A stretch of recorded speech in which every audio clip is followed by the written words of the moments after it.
At Christmas, Grandma gave everyone $5 million checks. They laughed and said they were fake.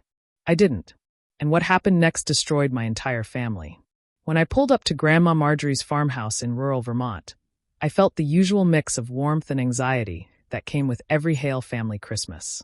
The house looked beautiful, covered in snow and glowing with soft yellow lights. But the moment I stepped inside, I sensed something different, an unusual stillness beneath the holiday noise. Grandma sat in her favorite rocking chair, wrapped in her red knit shawl. She looked peaceful, almost too peaceful. As everyone settled into the living room, she opened a small wooden box and began handing out envelopes. One for my dad, one for my cousins Riley, Tamsin, and Gage, and one for me. "Merry Christmas," she said softly. "I sold some land. I wanted to share the money with all of you." The room went silent. Then Riley snorted. "A $5 million check? Grandma, come on," he said, waving it around like it was Monopoly money. Tamsin whispered loudly, "She must be confused again." My dad sighed and shook his head. "Mom, you shouldn't joke like this." Gage practically doubled over laughing. But I couldn't laugh. I looked at the check in my hands, my heart tightening. $5 million wasn't a joke you made casually. And even if Grandma was mistaken, she had always been sharp. Sharper than most of the people in the room judging her.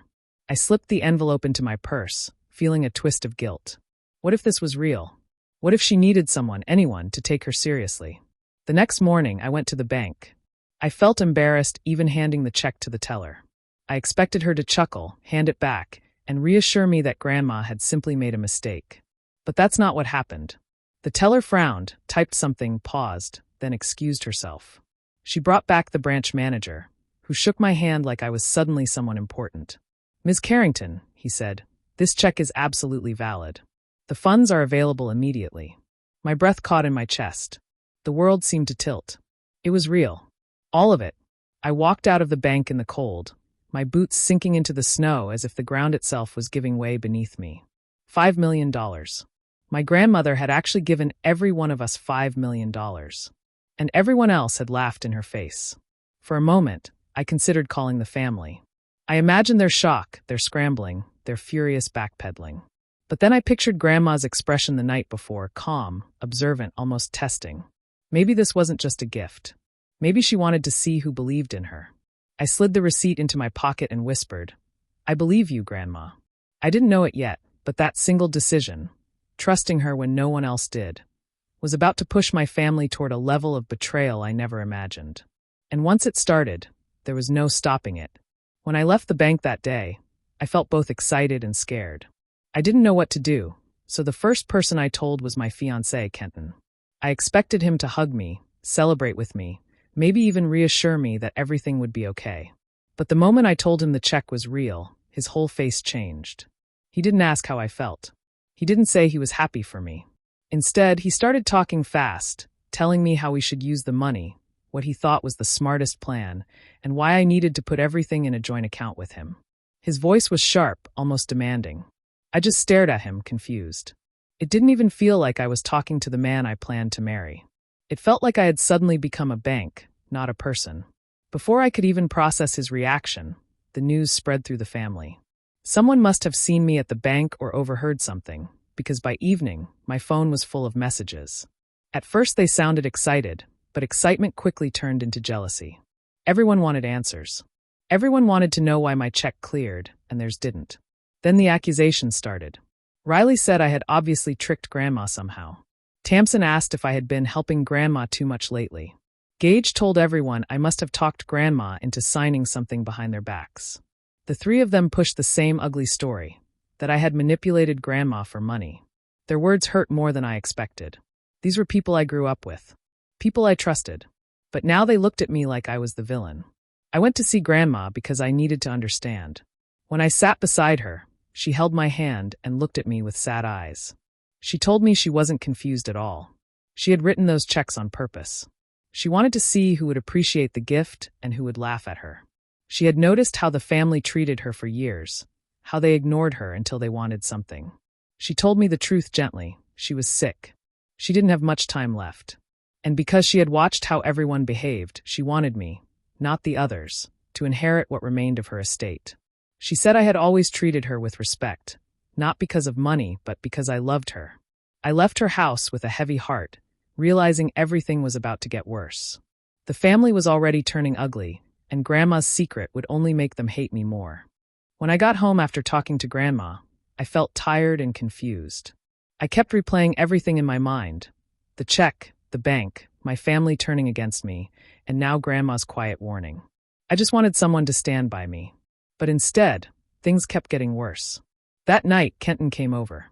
He didn't ask how I was feeling or what Grandma had told me. Instead, he acted like he already knew the next step. He sat beside me on the couch, took my hand, and said we should manage the money jointly. His voice was calm, but something about it felt rehearsed. He talked about trust, marriage, and building a future together. But the whole time, all I heard was him trying to control what wasn't his. I told him no. I didn't raise my voice. I wasn't rude. I simply said I wasn't comfortable mixing something so big with our relationship. The moment I refused, his face tightened. He didn't shout, but the disappointment and anger were clear. He left soon after, saying we needed to rethink our plans. My stomach sank. The next day, I found out something that broke me even more. Kenton had secretly gone to talk to my dad, Bruce. They weren't close. They barely talked unless it was about holidays or birthdays. But suddenly, they were meeting behind my back, discussing options and family rights. I overheard a piece of their conversation when I walked in on them in my dad's kitchen. They didn't notice me right away, and I heard my dad say, "We can convince her. There are ways to make her understand she owes us." My chest went cold. It felt like the two people who should have protected me were teaming up to take something from me, as if I didn't matter at all. Later that week, my cousins invited me to what they called a family meeting. They said it was to clear the air. I wanted to believe them. I wanted peace. So I went. The moment I walked in, I knew it was a trap. Everyone was already seated: my dad, my cousins, even my aunt and uncle. They didn't waste time pretending. They went straight to attacking me. They said I should share the money because it was only fair. They said Grandma was old, so maybe she didn't know what she was doing. Riley even suggested I sign over a portion, for the good of the family. Every word felt like a knife. No one asked how I was coping. No one cared about Grandma's intentions. They only cared about the money. The people who were supposed to love me were now trying to force me into giving them something they didn't respect or earn. I left before I started crying. I didn't want them to see how deeply they had hurt me. When I reached Grandma's house that evening, she looked at me like she already knew everything. She squeezed my hand gently and whispered, "Wait and watch, Leah. Truth always pulls the mask off people." Her words stayed with me, even as my world began to crumble. Grandma's health began to decline faster than anyone expected. Each time I visited her, she seemed a little weaker, but she never complained. She would just hold my hand and talk softly, telling me stories from her childhood or asking about my day.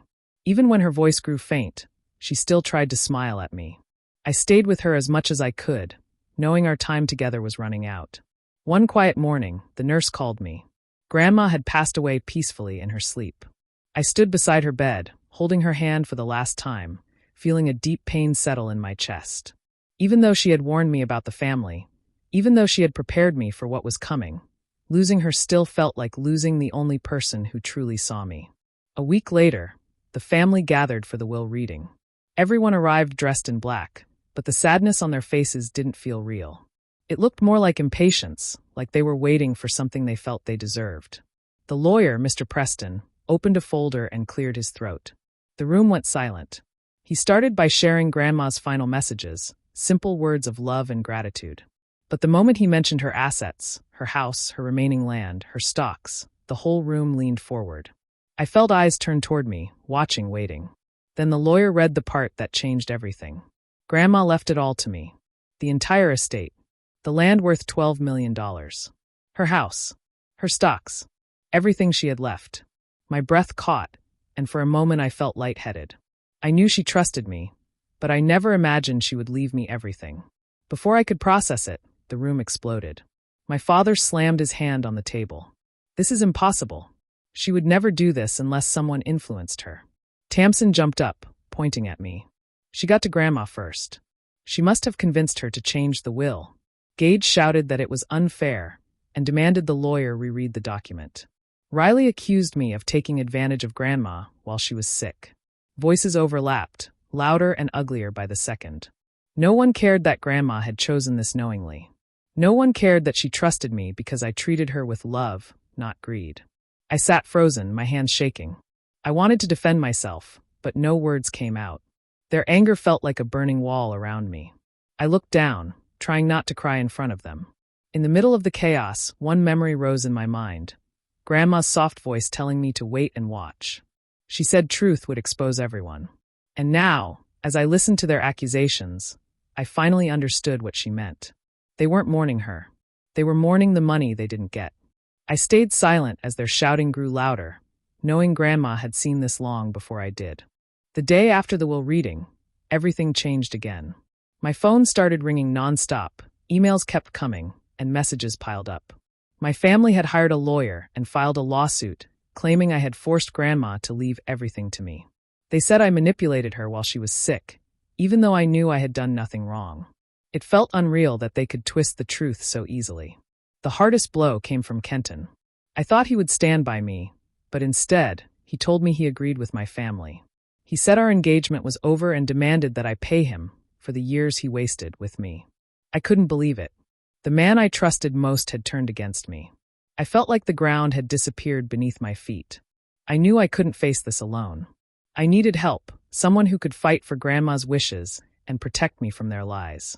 That's when I found Vivian Locke, a tough estate attorney known for handling complicated family disputes. From the first meeting, I could tell she was different. She didn't just listen, she understood, and she promised to uncover the truth no matter how messy it was. Vivian started digging into my family's history. What she found shocked me. For decades, my family had taken advantage of Grandma. They had ignored her needs, stolen money, and signed documents without her knowledge. They had treated her like she was invisible, only paying attention when there was something to gain. The evidence was clear. Grandma had chosen me because I had always treated her with respect, kindness, and love. Every phone call, every hidden bank record, every old letter she found proved that I wasn't the one trying to cheat anyone. It was the opposite. I was the only one who had ever cared about her well-being. The more Vivian uncovered, the more I realized how right Grandma had been to trust me and to leave her life's work in my hands. Even with the proof, facing my family in court was terrifying. They screamed, denied, and tried to make me feel guilty, but I wasn't alone anymore.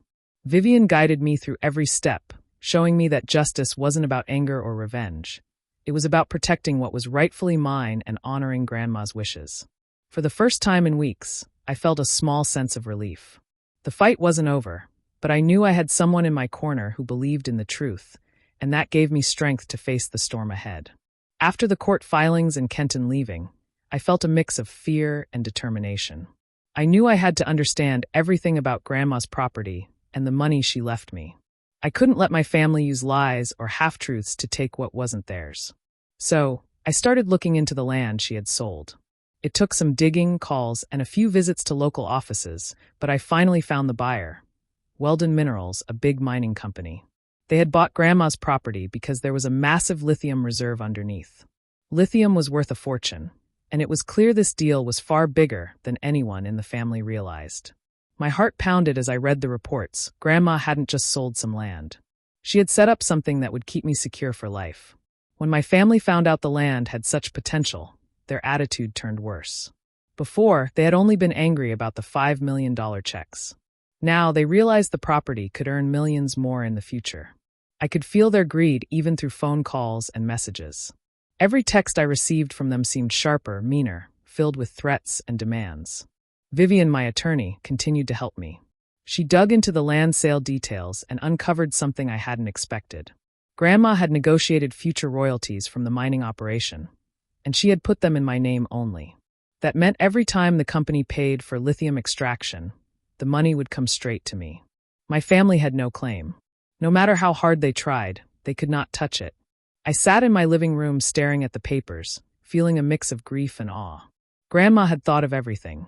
She knew my family couldn't be trusted, and she had carefully made sure I would never need to depend on them. It wasn't just about the money, it was about freedom. Freedom to live my life without fear of betrayal, without manipulation, and without guilt. I realized then that Grandma had left me more than wealth. She had left me security, independence, and the knowledge that she trusted me completely. Every choice she had made, every calculation, had been designed to protect me from the people who had always hurt her, and to protect me from people who might try to hurt me in the same way. I smiled through the tears. Grandma had outsmarted everyone. She had seen the greed, the jealousy, and the dishonesty long before I did. And in the end, she had chosen the person she knew would use her gifts wisely, me. For the first time in weeks, I felt a sense of peace. Her plan had worked, and I finally understood just how much she had loved me. Things got worse after I started receiving the first royalty payments from the land. My family's greed seemed endless. One night, I got a call from the security company I had hired for Grandma's old house. They caught someone trying to break in. When I rushed over, I was shocked to see Riley, my cousin, sneaking around with a bag in his hand, clearly trying to steal important papers. I confronted him immediately. He looked nervous and angry, but there was no excuse for breaking into my home. I called the police, and within hours, Riley was arrested. Seeing him handcuffed was both painful and satisfying. Painful because he was family, but satisfying because I realized no one, not even him, could touch what Grandma had left me. After that incident, the rest of my family grew bolder. They started sending me threatening messages and letters, saying they would ruin my reputation if I didn't give up the future royalties from the land. They tried to intimidate me, claiming they could make life miserable for me and anyone associated with me. Every phone call, every email, every message felt like pressure to break me down. But I refused. I knew Grandma had left the royalties in my name for a reason, and I wasn't going to give in. Then Kenton reappeared. He said he wanted closure, and at first I considered listening. But as soon as he started talking, I realized he wasn't concerned about us or the relationship. His words were focused on the money. He wanted to figure out how to get a piece of what Grandma had left me. That was the moment I understood he had never loved me. He had only loved the idea of what I could give him. I shut the conversation down quickly and refused to see him again. After everything, I knew I had to protect myself even more. I started documenting every interaction, every threat, every shady conversation. I kept messages, recorded calls when possible, and wrote down everything I observed. It wasn't just about the money anymore. It was about making sure my family couldn't hurt me or take anything that was rightfully mine. This was the beginning of my fight back. I didn't act recklessly or angrily. I stayed calm and focused. I realized that the truth, evidence, and careful planning would be my weapons. Every move I documented brought me closer to protecting myself fully and preparing for the moment when my family would finally face the consequences of their greed. After the break-in and constant threats, I knew I couldn't just wait for my family to stop. I had to take action. With Vivian's help, I filed countersuits against them for harassment, property damage, and Riley's attempted theft. It wasn't about revenge in the petty sense. It was about protecting myself and making sure no one could hurt me or Grandma's legacy. I needed the law on my side. Vivian dug even deeper. What she found shocked me. Over the years, my family had been quietly taking advantage of Grandma. There were illegal withdrawals from her accounts, signatures forged on documents I had never seen before, and even cases of tax evasion. Every layer of deceit made me feel both angry and sad. They had spent decades hurting Grandma, and now they were trying to hurt me too. We turned over all the evidence to the authorities. I watched as Vivian carefully handed over files, bank statements, emails, and everything we had gathered. It was a long, stressful process, but it felt necessary. I couldn't just sit and let them get away with it. I wanted the truth to come out, even if it meant exposing my own family to serious consequences. Soon, the IRS and state police began investigations into multiple family members. I started receiving calls from agents, letters from investigators, and notices that audits were underway. Every day, it felt like the walls were closing in on them. I didn't feel joy in their trouble, but I felt relief knowing that Grandma's trust in me was not being wasted. Even though I was doing the right thing, I wasn't immune to the emotional toll. I felt torn, sad, and sometimes guilty. These were my family members, after all, and even with all their betrayal, it was hard not to wish for a different outcome. But I reminded myself that Grandma had always seen the truth. She had left me this path because she knew I could handle it, because she knew I would honor her love and trust. I focused on keeping records of everything, responding to legal questions, and staying calm when my family tried to manipulate me again. I learned to separate emotion from action, to stay strong when they tried to provoke me, and to remember why I was doing all this. Every countersuit, every document, every official complaint was a step toward justice, not just for me, but for Grandma. Even in the hardest moments, I felt her presence guiding me. I knew she had planned this carefully, that she had believed in me, and that she wanted me to be safe and independent. That knowledge gave me strength. I wasn't just fighting for money or property. I was protecting her memory, her legacy, and the love she had always given me. And in that fight, I found determination I didn't know I had.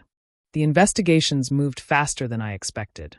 Almost immediately, several family members were charged with fraud, tax crimes, and other financial abuses. Seeing the police and IRS take action felt surreal.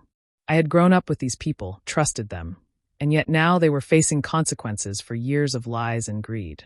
It was a heavy mix of relief and sorrow. Kenton's role in the attempts to manipulate me and take Grandma's money finally caught up with him. News leaked about his involvement in financial coercion, and suddenly, the career he had worked so hard for began to crumble. I didn't celebrate it, but I knew he had chosen money over love, and the consequences were coming for him, just like everyone else who had betrayed Grandma and me. My father was harder to process. He went on social media, making public statements blaming me for taking advantage of Grandma. He tried to rally family and friends to his side, claiming I had manipulated her in her final days. I had to remind myself not to get angry in public. Vivian helped me organize all the evidence proving his abuse of Grandma went back decades. The forged documents, the illegal withdrawals, and the constant neglect. The truth was undeniable, and in the end, it spoke for itself. Even though I could have pressed further, taken more legal action, or even tried to ruin them financially, I decided not to. I refused to give them any more control over my life. Their betrayal had hurt me deeply, and I wasn't about to forgive them, but I also didn't want revenge to define me. I wanted to honor Grandma's memory, not continue a cycle of anger. Choosing not to escalate things felt powerful. It was me taking control of my life. I turned my attention to Grandma's house and the remaining land. Walking through the rooms, I felt the weight of her presence and the years of love she had given me. I started renovations slowly, fixing what was broken, cleaning what was neglected, and making the place feel like home again. Each brushstroke of paint, each repaired window, each planted flower felt like reclaiming safety and peace that I had never truly had before. For the first time in a long while, I felt in control. Grandma had trusted me, left me her legacy, and prepared me for this. I would protect it, not for greed, but for freedom, security, and the memory of the woman who had believed in me when no one else did. Every corner of the house, every acre of land, felt like a promise kept, a life rebuilt on honesty, respect, and love. The chaos of betrayal and greed would no longer touch me here. This was my safe place, and I would keep it that way. The day I received the first royalty payment, I sat at my kitchen table, staring at the numbers in disbelief. It was more than I had ever imagined. The money wasn't just life-changing. It was enough to make me completely independent. I could live my life on my own terms, without fear of anyone trying to control me or take what was rightfully mine. For the first time, I felt a sense of true freedom, the kind I had never experienced before Grandma had passed. I decided to send a letter to my family. I wrote carefully, without anger, without insults, just the truth. If you had believed Grandma for one moment, none of this would have happened, I wrote. I sent it knowing they would read it, knowing they would feel the weight of their choices, but I didn't write it to hurt them. I wrote it to close the chapter with honesty and to mark my own boundaries. Even as I celebrated my independence, I thought about how I could honor Grandma's life and wisdom. I didn't want the money she left me to only benefit me. I wanted to help others who were in situations like mine, elderly people abandoned or mistreated by their own families. I created a foundation in her name, offering support, legal advice, and resources for those who had been left alone or betrayed by loved ones. Doing this felt like carrying forward her compassion and strength, turning pain into purpose. Once the foundation was set up, I walked through Grandma's restored home. Every corner told a story. The repairs, the freshly painted walls, the new furniture carefully chosen to keep the warmth she had always given me. I realized then that Grandma hadn't just left me money. She had left me freedom.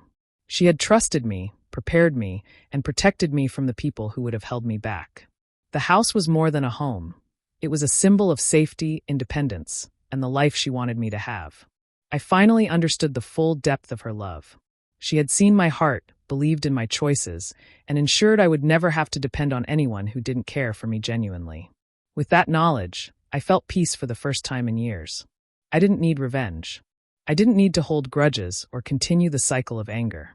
All that mattered was honoring the one person who had truly loved me, living a life she would be proud of, and using her gift to make the world a little better for others.